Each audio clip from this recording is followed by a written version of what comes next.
जैसे तितली उड़े अरे नीक लागे जाने लड़ाई जंगले आग लागे अरे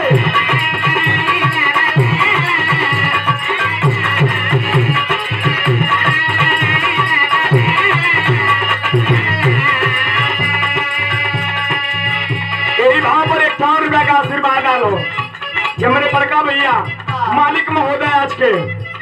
श्री उड़े जैसे तितली उड़ेलू निके लागे जाने लड़ाई जबलेलू भाग जागे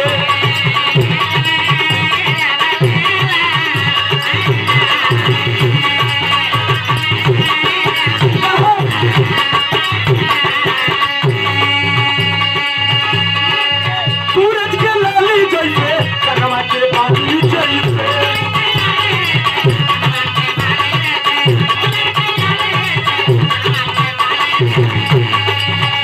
के कमार तोहार कनवा के पानी जैसे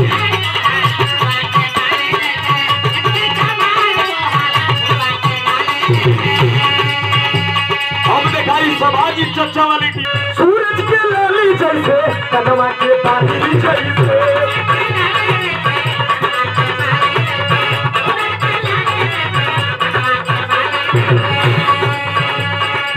लचके कमर तोहार कदमा के पानी जैसे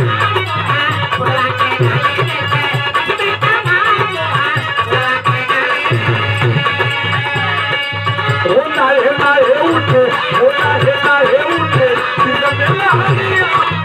अरे हसन काला हसन काला